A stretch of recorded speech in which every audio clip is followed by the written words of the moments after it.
I'm not taking you. All right, here we go. Oh, it's gonna be hard. Got a sledgehammer in there. All right, see if we can get this thing started. All right.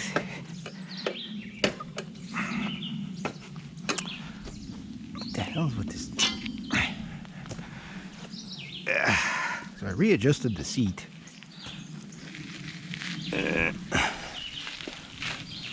Oh, that's a lot better.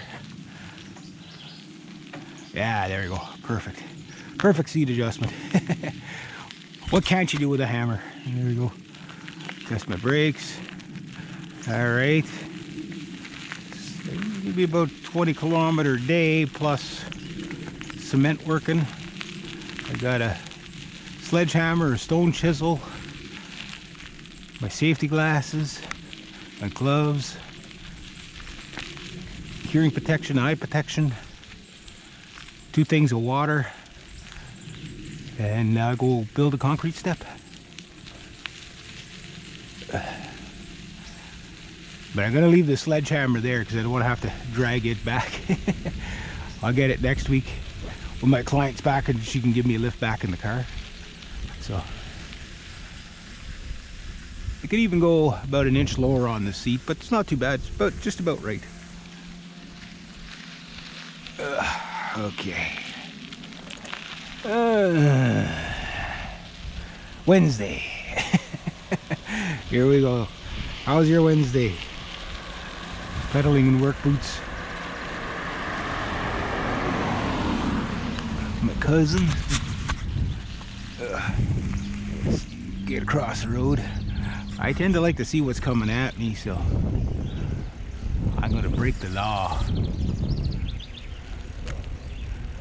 So I wanted to bring a second hammer with me because I don't think there's a sledgehammer there.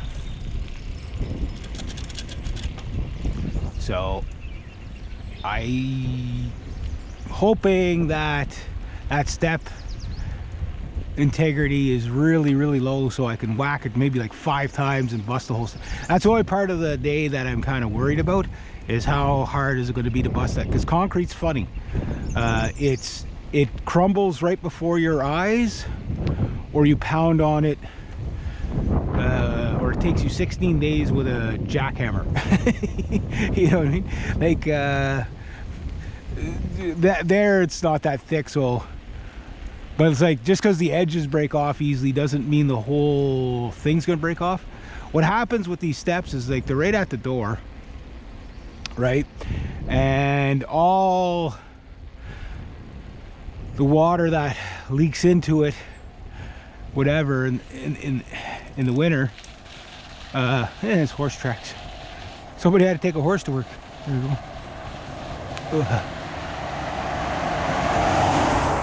And that slows me down. There we go. Get back into my good gear. I just going to take her nice and easy, so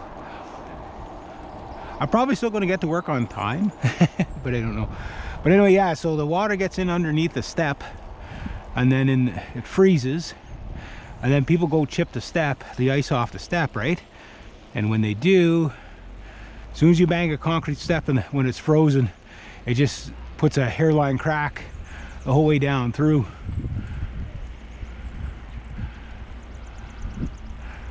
Is that my brother coming along? My brother had to borrow the 4-wheeler. My family right now is having vehicle crisis. What is that? Oh, that's Merlin.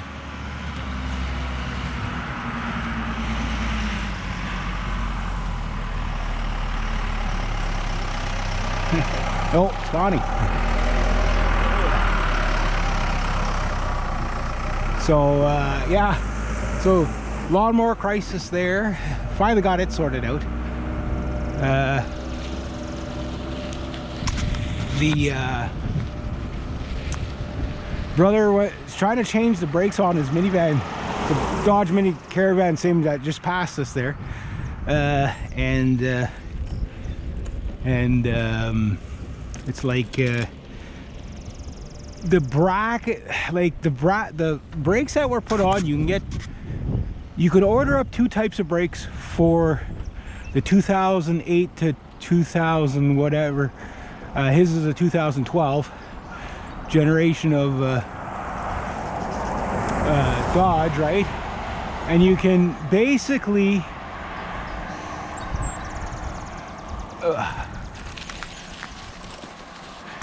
this is why I can't hear people coming, so that's why I'm on the opposite side, so I can see them coming. Like, my hearing is good, it's just you got birds, you got wind, you got tire noise from this. And it's countryside and it's early in the morning and people are not really paying attention, you know. Nice little waterfall.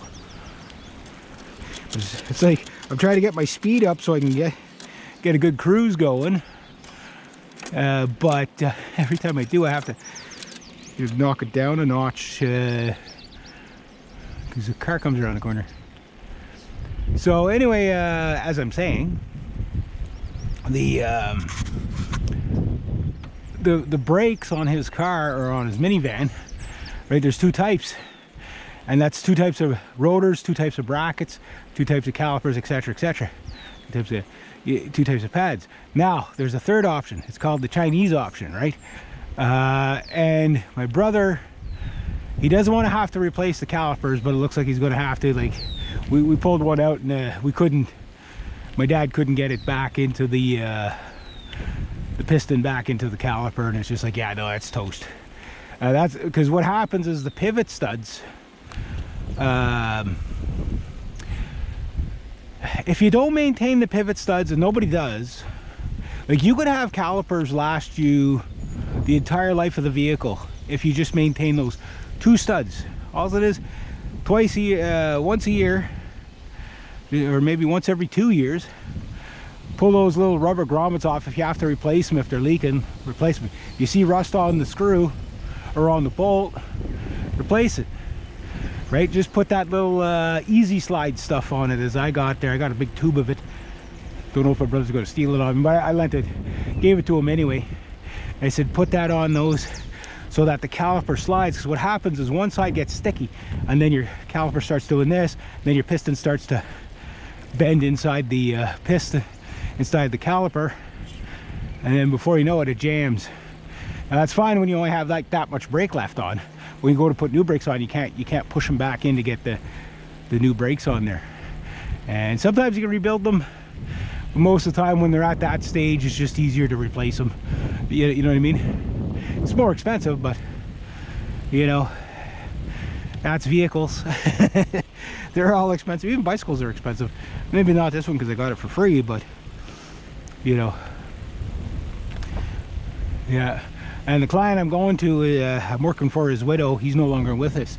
He gave me this bike. Every time I'm in trouble, he must be my guardian angel, because every time I'm in trouble, God rest him, it's a tool that he gave me, or something of his, that like usually gets me out of the bind. Isn't that bizarre? What? Yeah. But then again, he's probably looking down saying, I want that step done. Make the bike work. Yeah, you could have worked on the car though. So I'm gonna try a few more things with the car. I'm gonna test the grounds on the starter and stuff like that. Problem is, it's one of those starters that's like right in the darn engine, and I hate those types. Kind of like how I hate hills. Well, I wouldn't mind a hill like this if I didn't have, you know, 30 pounds of friggin' tools on my back, plus water. Well, it's probably not that heavy, but I probably got about at least 20-25 pounds on me. Gee, why am I sore and stiff all the time, guys? Can't figure it out at all. Better gear down a bit more. Oh, wrong way, wrong way. There we go. Oh, shifter's good on it. Boy, can't wave. You go off the road when you wave. Shifter's good on it. I accidentally upshifted, and I was able to downshift. Usually once you do that, you got to get off the bike.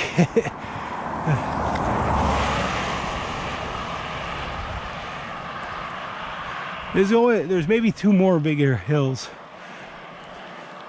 I am going to be so sore and stiff tonight, I'm sure. then I got to go even further tomorrow. But then after that, everybody else is going to pick me up. Yeah, it's like worked with Paul yesterday, had the backpack blower on. Now I'll tell you guys, if you use a backpack blower, make sure you adjust the straps accordingly. It will wreck a mortal man's body if you don't. And I didn't quite adjust them right for the first hour that I used it there. Bad idea. But once you adjust it right, like all the weight's on the lower of your back instead of on your shoulders. Not like right now where the weight's all on my shoulders. Because it's a cheap backpack. But the thing is I'm not bringing the sledgehammer back with me. I'll leave it there, so won't be so hard on me. Yeah, like on the way back it's going to seem so easy just because I don't have the sledgehammer and the chisel and all the heavy stuff and a little bit less water, I'm sure. That's the thing, I only got 2 bottles of water. And my goal is to do the step in 3 hours. Passing on a double line on a hill. Some people.